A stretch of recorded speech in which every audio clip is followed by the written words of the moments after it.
At 8:17 that evening, my daughter told a room full of donors that I had started confusing the past. She said it gently, with the kind of smile people use when they want cruelty to sound like concern. Mom gets timelines mixed up now, Claire said. By that point in her career, she was reviewing readiness binders, not running rescue missions. A few people laughed. Not loudly. Just enough to help her move past me. Behind her, a photograph of an old postcard filled the screen. A blue church. A bent lower corner. A pale brown coffee ring that never quite closed into a circle. The bottom of the image had been cropped. That was the first thing Brigadier General Thomas Bell noticed. He had been standing beside the podium with his speech in one hand and his glasses in the other. Claire had invited him as the keynote speaker because his name could make donors reach for their checkbooks. He was a retired general, a decorated combat veteran, and one of the most respected voices in the military caregiver community. He stared at the screen for several seconds. Then he stopped Claire in the middle of her next sentence.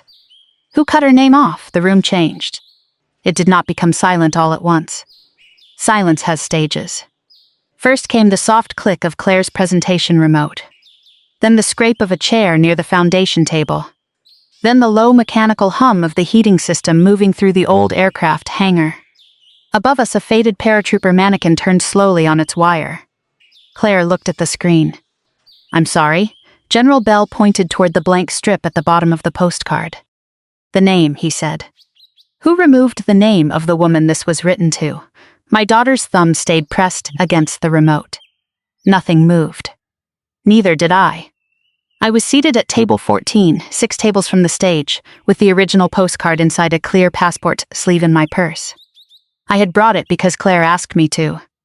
She said donors believed stories when they could see the damage on the object. I had not realized she planned to make the damage larger. General Bell turned away from the screen and looked across the tables. His eyes passed over board members, caregivers, corporate sponsors, and 23 employees who had spent the previous month building that night, down to the minute. Then he saw my hand resting on my purse. More specifically, he saw my thumb rubbing the bent corner through the plastic. His face changed before he said my name. Major Mercer? Claire looked at me so quickly that one of her earrings caught the light. I stood because some habits survive retirement better than joints do. General Bell stepped down from the stage. He did not salute me. That would have been theatrical, and Thomas Bell was not a theatrical man. He walked toward me slowly, as if the distance between table 14 and the podium had become part of a memory he was not certain he wanted to enter. When he reached me, he looked at the postcard through the sleeve. May I handed it to him. He held it with both hands. On the back, beneath 20 years of faded ink, were the words Claire had removed from the image. Major Evelyn Mercer. And below that, in smaller letters, Tom Bell. Bed 6. His mouth tightened. You kept it. I keep more things than I use. That was all I said. Claire came down from the stage. Her heels struck the concrete floor with sharp, even taps. General Bell, she said, I think there's been some confusion. The postcard inspired Homefront Bridge. That's what the presentation is about. He did not look at her. No, he said. This postcard was written from Landstuhl after an evacuation flight in 2006. He turned it over and traced the coffee ring without touching it. I wrote it. Someone near the back whispered something. General Bell finally looked at Claire. And your mother was not reviewing binders. He raised his eyes to mine. She was the critical care nurse who kept me alive long enough to meet my daughters again. The room went completely still then. Not because everyone suddenly understood the whole story. They did not. Neither did Claire. What they understood was simpler. The woman my daughter had just dismissed as confused was the woman inside the story she had built her organization around. And my name had not faded with time. Someone had removed it. 3 months earlier, when Claire first sent me the gala brochure, I had believed the missing name was an oversight. That was before I heard Naomi's voice in the promotional video. Before I saw the blue pencil marks. Before I understood that my daughter had not borrowed one memory. She had rewritten 20 years of silence and called it her beginning. 3 months earlier, Claire came to my house carrying 2 coffees and a problem worth $960,000. She set both cups on my kitchen table, though she knew I drank mine black and hers had enough syrup to qualify as dessert. Then she opened her laptop and turned the screen toward me. A spreadsheet filled the page. 23 employees. 214 military families. 11 weeks of operating cash. One matching pledge from the Kent Family Foundation that would expire in 10 days if Homefront Bridge failed to raise the same amount on its own. Claire pointed at the final number. If we close the gap at the gala, we're funded through next year, and if you don't, she looked at the coffee instead of me. We cut programs first. Then staff. I slid the brochure back across the table. The postcard was printed across the center fold, cropped exactly where my name should have been. I told you not to use this. You told me not to use the recording. I told you not to use either, she exhaled. Mom, it's a postcard. It was written to me, and now it helps people. That was Claire's strongest argument because it was not entirely wrong. Homefront Bridge paid for hotel rooms near military hospitals. It arranged emergency child care. It found home health aides for spouses who had spent years lifting grown men in and out of bathtubs without admitting their own backs were failing. The work mattered. So did the 23 people whose names appeared in neat rows on her payroll sheet. Claire folded her hands. Do you know what donors remember? Not policy. Not data. A story, then tell them a true one. I am. You are telling them a useful one. Her jaw tightened. For a moment she looked 17 again. That was the age she had been when I left for the mission that eventually produced the postcard. My mother died on a Monday. We buried her on Thursday. By Saturday morning, I was sitting beside Claire under fluorescent lights at Baltimore Washington International with a mobility bag at my feet. She wore the black sweater from the funeral and kept pulling the sleeves over her hands. You said you had bereavement leave. I did. So why are you leaving? I could have explained that a critical care transport team had lost a nurse and several patients could not safely wait. Instead, I used the words military parents reach for when we do not know how to explain a choice without asking our children to approve it. Because I'm needed. Claire looked through the terminal window at the rain. So am I. I remembered those words more clearly than my flight number. The mission began 2 days later. People imagine medical evacuation as constant motion. Running boots. Shouted orders. Stretchers moving under red lights. Most of it was waiting. Waiting for clearance. Waiting for weather. Waiting for a blood pressure to settle. Waiting to learn whether a body could survive one more takeoff. The aircraft smelled like heated plastic hydraulic fluid and the bitter coffee Naomi Price carried in a steel thermos dented near the lid. Naomi was our respiratory therapist. She had the voice of a woman who had smoked for 30 years, though she had never touched a cigarette. Before saying anything serious, she tapped 3 times on whatever was closest. That night, she tapped the recorder clipped to her vest. 3 small knocks. Bed 6 is drifting, she said. Bed 6 was Thomas Bell. He was not a general then. He was a lieutenant colonel with a chest injury, internal bleeding, and a photograph of 2 little girls folded inside his medical pouch. His blood pressure fell each time the aircraft changed altitude. Naomi adjusted the ventilator while I checked the line in his neck. The monitor flickered. One stretcher strap vibrated against the frame with every change in engine pitch. Thomas opened his eyes once. He asked whether we had reached Germany. Not yet. My girls are waiting. I know. You don't know them. I pulled the photograph from his pouch and read the names written on the back. Rachel and Emily. Now I know enough. His eyes closed. A few minutes later, the pressure alarm sounded. That was the part Claire never knew. Not because the mission remained classified forever. She never knew because when I came home, I had no language left for it. I slept 12 hours. I woke angry at the refrigerator because it hummed at almost the same frequency as the aircraft. I attended Claire's winter concert but missed most of it in my own head, watching a monitor over bed 6. When she asked what happened overseas, I told her I had completed a transport mission. That was true. It was also almost useless. Children do not leave an empty space alone. They fill it with the explanation that hurts them most. Claire decided the military received the brave version of her mother and left her with the tired one. I decided silence was kinder than asking a child to understand adult choices. We were both wrong in ways that fit together too neatly. After Claire left my kitchen, I took my old flight bag from the hall closet. The zipper had been sticking for years. I sat on the floor with a bar of soap and worked it along the teeth until the metal stopped catching. Inside were old checklists, 2 expired identification cards, and a small black recorder wrapped in one of Naomi's scarves. She had mailed it to me 3 years earlier, 6 months before she died. A note was taped to the back. "You remember the machines? This has the people." I checked the battery. The red light blinked once. I did not press play. That evening, Claire sent me the promotional video for the gala. It opened with photographs of caregivers sleeping in hospital chairs. Then children holding signs. Then the postcard. Naomi's voice rose under the music. "No family should have to wait alone." I froze.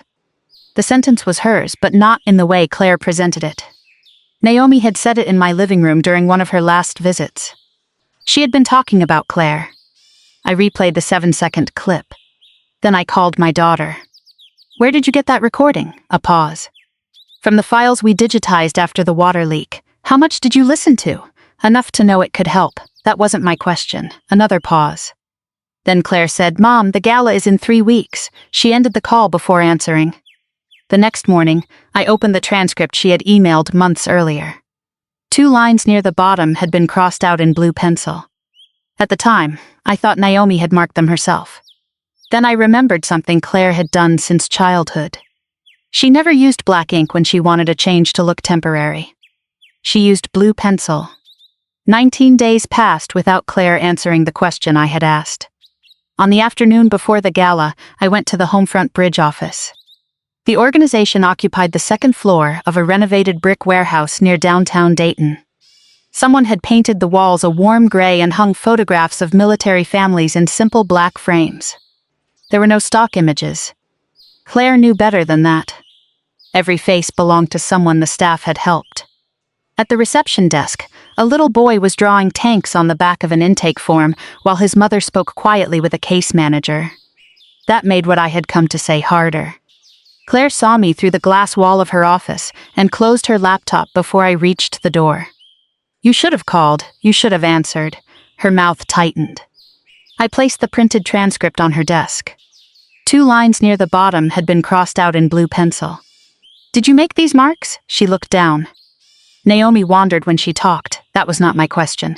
Claire leaned back in her chair. Outside the office, phones rang. A printer started, stopped, then started again. Someone laughed near the supply room. Finally, Claire said, "I cleaned up the recording. You removed context. I removed confusion." I pointed to the first crossed-out line. What did she mean here? Claire did not answer.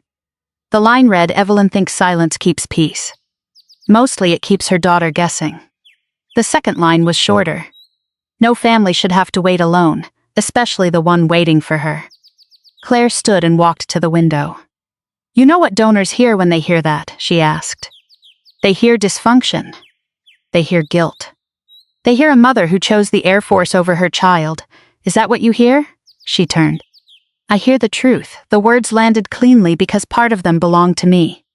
I had missed birthdays, school meetings, one emergency room visit, and the final night of my mother's life. Some absences had been ordered. Some had been my choice. The military had given me reasons. Claire had lived with the empty chair. But pain does not become accurate simply because it is real. I tapped the transcript. "You can tell your story. You cannot turn Naomi into a witness for something she did not say." Claire folded her arms. "The story is bigger than either of us now. Stories do not become public property because they raise money." Easy for you to say. What does that mean? It means you have never had to convince anyone your work mattered. I almost laughed. Not because it was funny. Because I had spent most of my career explaining why a transport nurse needed equipment before someone died. Claire continued before I could answer. "You had rank. You had orders. You walked into rooms and people listened. That is not how most rooms worked. It is how they looked from home. The office door opened before either of us could say more. A woman in a green cardigan stepped halfway inside. She carried a yellow legal pad and a clear plastic folder filled with motel receipts. "Sorry," she said. The Wallace authorization came back short by 3 nights. Claire's expression changed immediately. Not softer.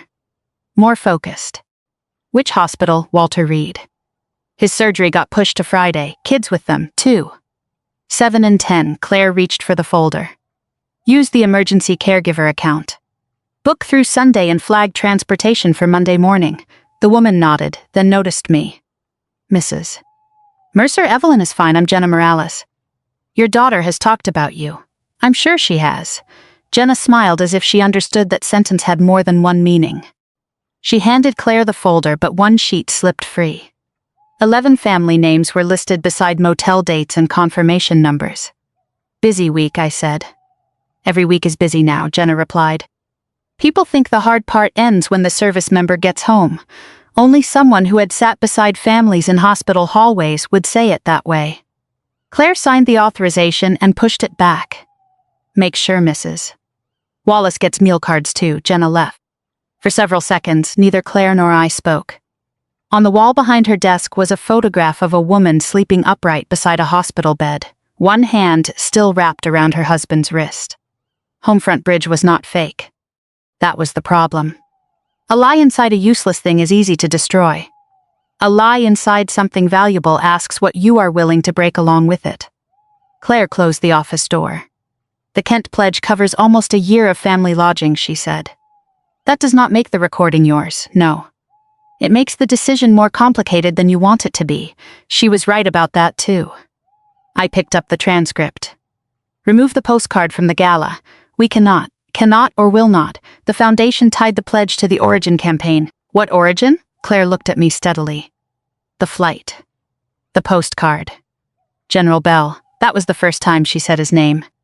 I felt the muscles in my shoulder tighten. Thomas Bell is your keynote speaker? He agreed last week.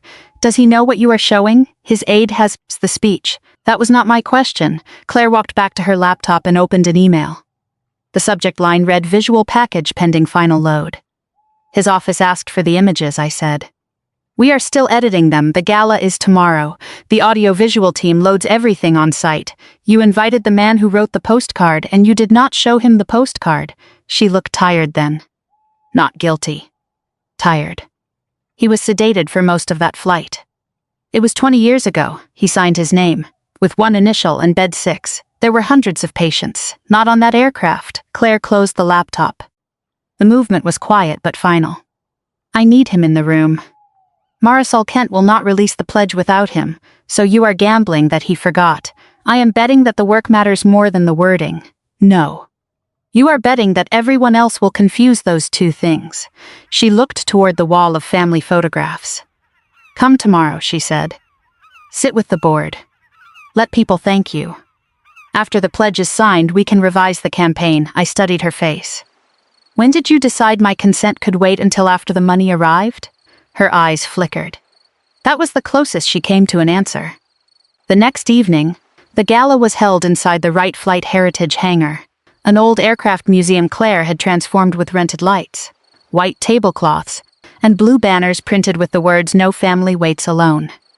Near the ceiling, a faded paratrooper mannequin hung from a display chute.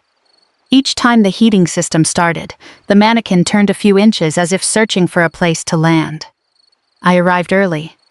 Claire had assigned me to table 14. Better view from there, she said.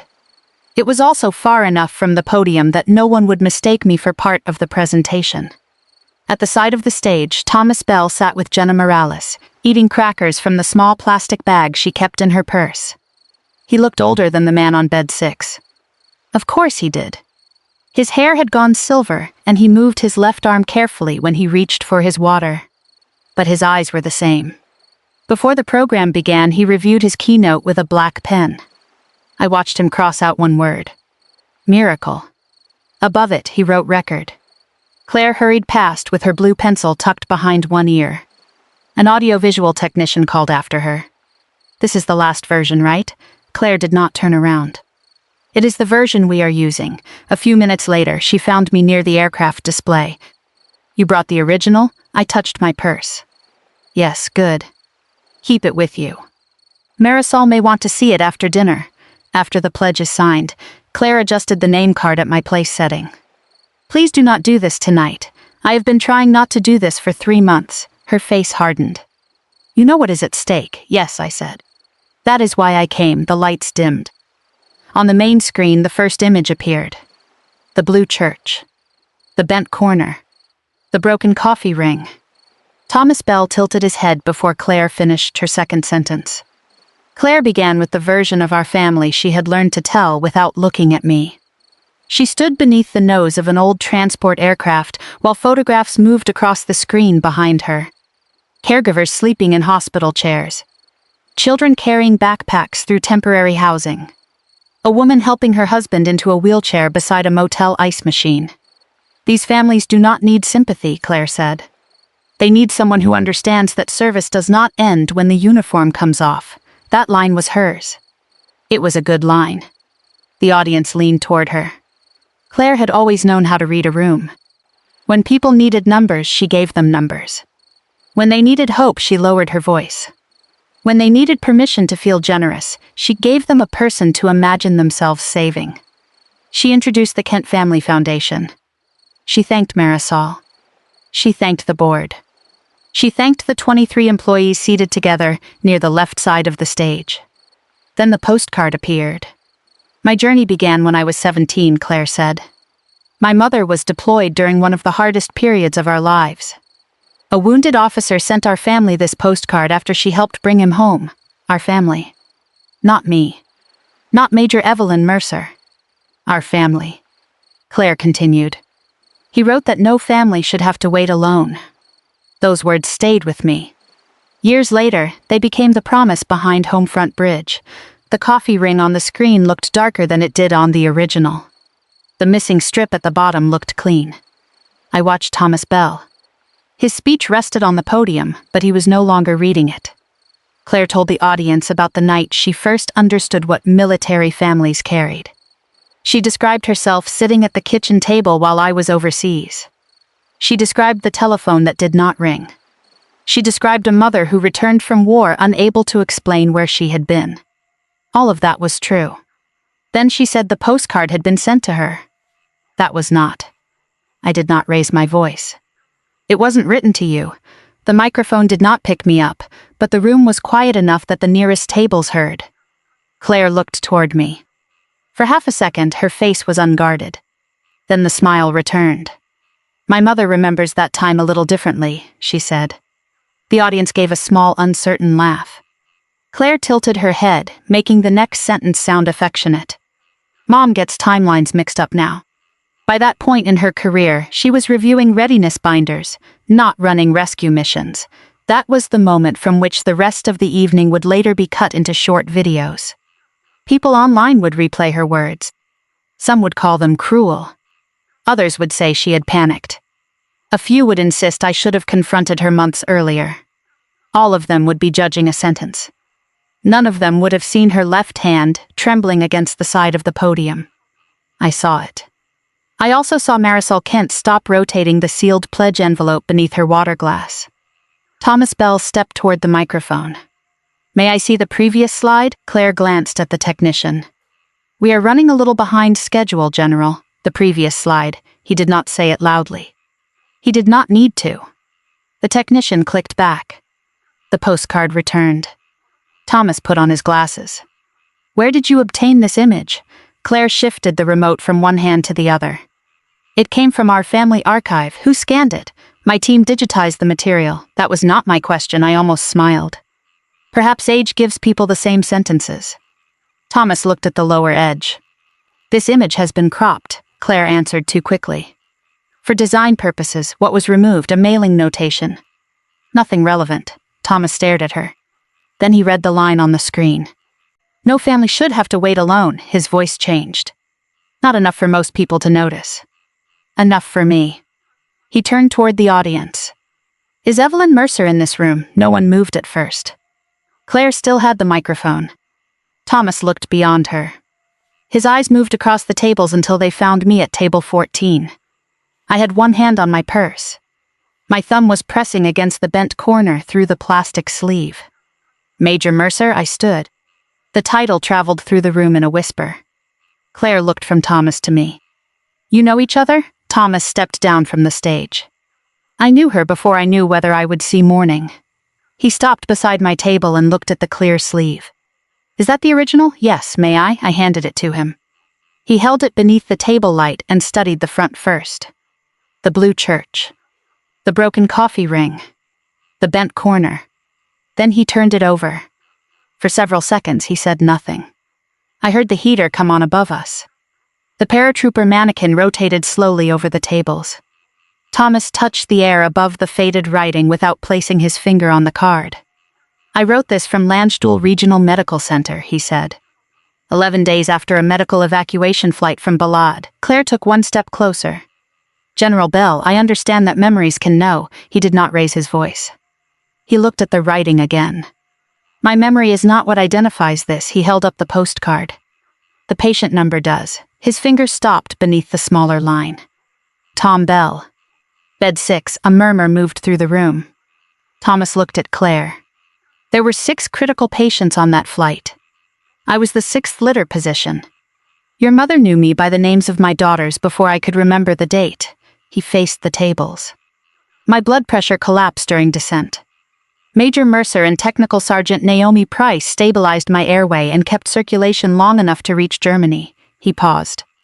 She did not perform a miracle. His gaze shifted briefly to the word he had crossed out in his speech.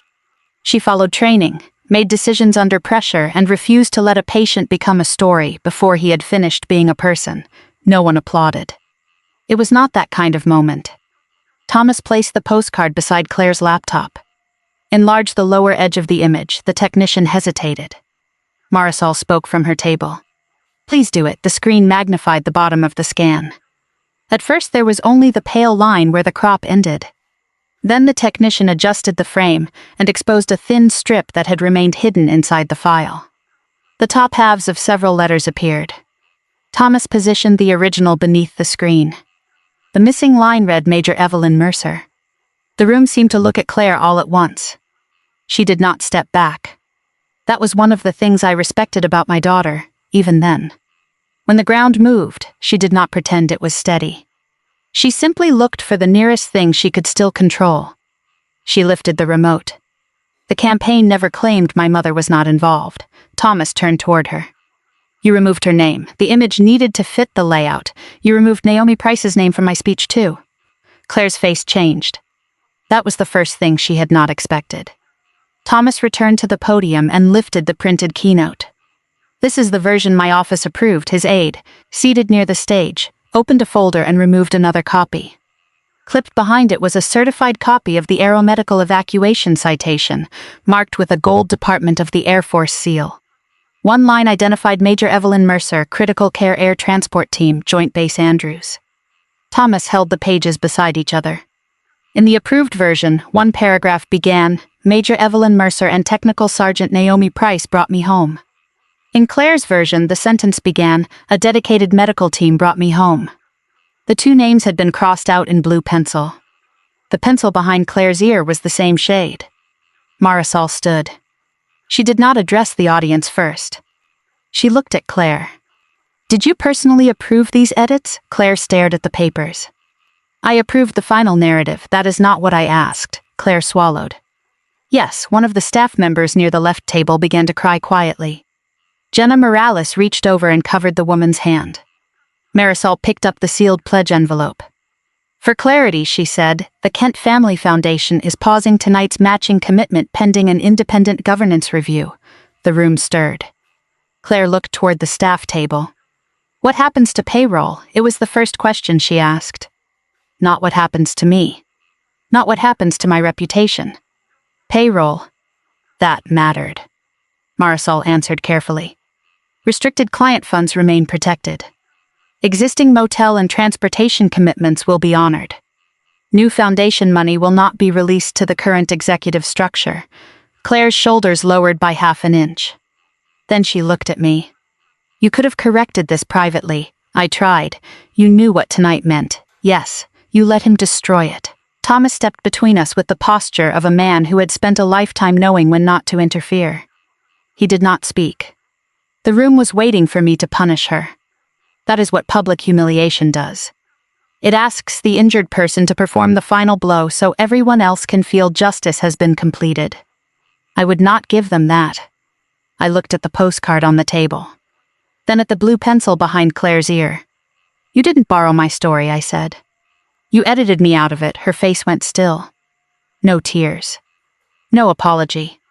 Only the recognition that I had finally named the thing she had spent months calling something else. I left the hangar through a side corridor. A vending machine hummed against the wall. The sound was close enough to the aircraft frequency that my shoulders tightened before I could stop them. A catering employee stood beside a cart holding 3 untouched slices of cake.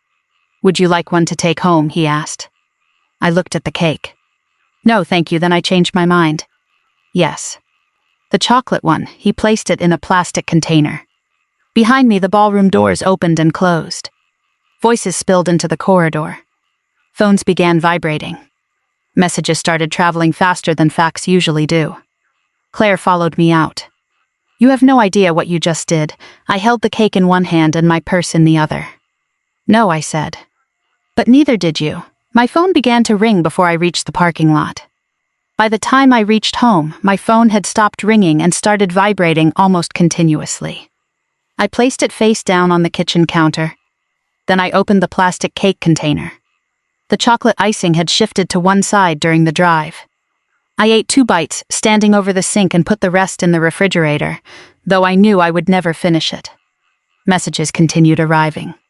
Claire. Board members. 2 reporters. 3 cousins I had not heard from since Christmas. Someone from a veterans podcast. A number from Virginia I did not recognize. I turned the phone off. That night, I slept in the living room with the kitchen light still on. At 6:30 the next morning, I woke with one shoe still on and my neck bent against the arm of the couch. The house was quiet enough that I could hear the refrigerator cycling. For a moment, I was back inside the aircraft. Then the compressor stopped. I sat up, found my glasses, and turned on the phone. 120 missed calls. 43 different numbers. 31 calls from Claire. There were also 74 text messages and 9 voicemails marked urgent. I did not open Claire's messages first. I looked for Jenna Morales. She had called once. No text. No voicemail. That worried me more than the others. When she answered, I heard traffic and a child talking in the background. I'm sorry to call so early, she said. You called once. I figured one call should be enough. What happened? The motel account is still active, but accounting froze discretionary spending. The Wallace family checks out tomorrow unless someone confirms the extension. How many families are affected? 11 this week. Maybe more by Monday, she paused. Everyone here is scared of losing their jobs, some. Mostly of losing the ability to answer the phone when a family needs something. That was why I called Marisol Kent before I listened to a single voicemail. She answered on the second ring. I was hoping you would call. I'm not joining the board. I was not going to ask. You were thinking about it. I was, despite everything. I smiled. Marisol continued. The restricted accounts are protected. The foundation can move the lodging and transportation programs under a temporary fiscal sponsor while the governance review takes place. How long? If the board cooperates, 48 hours. And payroll? Program staff can be covered. Executive compensation cannot. Good, she waited. I knew what she wanted next. I will verify the source materials, I said. I will provide the original postcard and Naomi's recording. My name, image, and service history are not to be used in future fundraising. Understood. No employee loses a job to protect an executive position. That decision belongs to the independent board. Then make sure they hear it before they vote. Marisol was quiet for a moment. You are protecting the organization. I am protecting the people the organization was built to serve. There was a difference. Revenge would have been simple. I could have let the Kent pledge disappear. I could have given interviews. I could have described every missing birthday and every edited sentence until strangers hated my daughter on my behalf. That would have hurt Claire. It also would have stranded 11 families in motel rooms and left 23 employees paying for a lie they had not written. Justice that strikes everyone standing near the guilty person is usually just anger with better clothing. At 10 that morning, the board placed Claire on administrative leave. By noon, a public statement appeared on the Homefront Bridge website. It acknowledged that historical material had been edited without proper consent, and that the Origin campaign had misrepresented the role of named service members. My rank was not included. Neither was Thomas Bell's medical history. For once, someone had learned that correction did not require spectacle.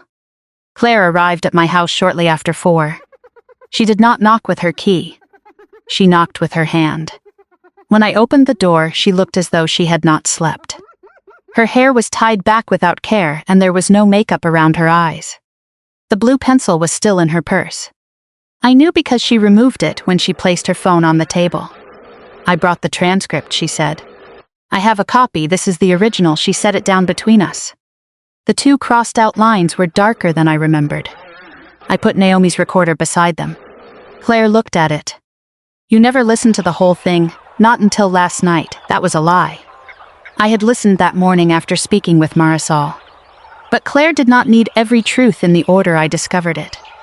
She sat across from me at the kitchen table. For several minutes, neither of us touched the recorder.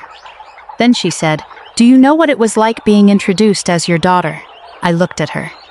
"People would meet me and ask about deployments. They asked whether I was proud. They asked whether I wanted to serve too. You never told me that. You were never home long enough for it to sound important." The sentence hurt because it was designed to. It also contained truth. Claire folded her hands. "When you came back, everyone treated you like you had done something noble. I got the version of you that could not sleep, forgot groceries, and stared at the wall during my concerts. I know. No, you know now. Yes." That answer stopped her. I had spent years defending my silence as discipline. Claire had spent years treating my silence as evidence. Neither of us had asked whether the other interpretation was survivable. I pressed play. Static filled the kitchen. Then Naomi's voice. Rough. Amused. Alive. She spoke about the aircraft, the patients, and the terrible coffee. She complained that I labeled every cable twice and once argued with a loading crew over 3 inches of stretcher clearance. Claire almost smiled. Then came 3 taps against plastic. 1, 2, 3. Naomi's voice changed. "Evelyn thinks silence keeps peace. Mostly it keeps her daughter guessing." Claire stared at the table. The recording continued. She came home to Claire carrying every person from that flight in her head. The girl thought her mother had left her for strangers. Evelyn thought explaining would make the girl carry them too. A pause. Then Naomi said the line Claire had used in the campaign. "No family should have to wait alone." Another breath. Especially the one waiting for her. The recording clicked off. Neither of us moved. Finally, I looked at the transcript. "You heard all of it," Claire nodded. "And you removed those lines?" "Yes, why?" "Because donors would hear a broken family. We were a broken family. I built something that helps people." "You did." Her eyes lifted. The agreement in my voice hurt her more than anger would have. I continued. "But the people you help do not need a lie in order to deserve help." Claire reached for the blue pencil. She rolled it between her fingers. "If I kept those lines, the story became about you and me. It was about both. The campaign needed clarity." "No. It needed a villain small enough to fit on a brochure." Her hand stopped. "Was that me?" "No," I said. "It was the version of me you could erase without feeling like you had erased your mother." Her eyes filled, but the tears did not fall. "I thought if the organization succeeded, the way I got there would matter less. That is how people lose themselves while doing useful work." She looked toward the hallway where a framed photograph showed us at her college graduation. We were both smiling, but neither of us was touching the other. "What happens now?" she asked. "You cooperate with the review, and us?" I took a breath. "For 6 months, no calls unless there is an emergency." Her face tightened. "You are cutting me off. I am setting a boundary before resentment becomes the only language we share." 6 months? Right if you need to say something." She laughed once, without humor. "You want letters. I want you to decide what you mean before you press send." Claire removed the key to my house from her key ring. She placed it beside the transcript. Then she picked up the blue pencil. At the door, she turned. "I did not invent the part where I waited for you, I know. I need you to know that, I do." She left without asking me to save her job. That was the first honest thing she had done all day. The governance review lasted 11 weeks. By the end of it, Homefront Bridge had lost 2 executive positions and kept 21 of its 23 employees. The lodging and transportation programs moved under an independent fiscal sponsor. The Kent Foundation reduced its pledge, then released the remaining funds in stages after new controls were approved. All 11 families on Jenna's list kept their rooms. Claire resigned before the board could vote on whether to remove her. She did not issue a dramatic public apology. She signed the correction, turned over her files, and answered every question from the reviewers. Thomas refused interviews that called me a hero. He said the record had already been corrected and did not need another person polishing it. For 6 months, Claire wrote to me. The first letter defended the organization. The second defended herself. The third did neither. She wrote about a caregiver named Melissa, whose husband no longer recognized the sound of her voice. She wrote that Melissa still sat beside him every afternoon because love was not always measured by what came back. I read every letter. I answered none of them. Not because I wanted Claire to suffer. Silence had already done enough damage in our family. I was learning that a boundary and a punishment can look alike from a distance, but they are built for different reasons. A punishment wants someone else to hurt. A boundary gives hurt somewhere to stop. In November, a postcard arrived. There was no photograph on the front. No church flag, aircraft, or slogan. Just plain white cardstock. On the back, Claire had written one sentence. I do not get to decide what belongs here. I placed it behind the Landstuhl postcard inside the clear sleeve. I still did not write back that day. The following week, I went to a military hospital with Jenna to deliver meal cards. In the surgical waiting room, a woman sat alone beneath a television she was not watching. Her husband had been in surgery for 5 hours. I sat beside her. She asked whether I worked for the hospital. No, I said. Are you a volunteer? Today I am. Jenna had given me a small bag of crackers. I handed it to the woman. She opened it but did not eat. For 20 minutes, neither of us spoke. Then her phone rang. The surgeon was ready to see her. She stood so quickly that the crackers fell into her chair. Before leaving, she squeezed my hand. Thank you for waiting. After she was gone, I looked at the empty seat beside me. There are stories that raise money, stories that build careers, and stories people repeat because they make pain easier to organize. But a story does not become honorable merely because it helps. To tell it with dignity, you must leave the people inside it whole. You must keep their names attached. And when the truth finally asks something of you, you must be willing to protect the innocent without protecting the lie. If this story made you think of someone whose truth was edited out, share it with them. That evening, I took Claire's blank postcard from the sleeve. For the first time in 6 months, I picked up a pen and wrote my daughter's name where it belonged.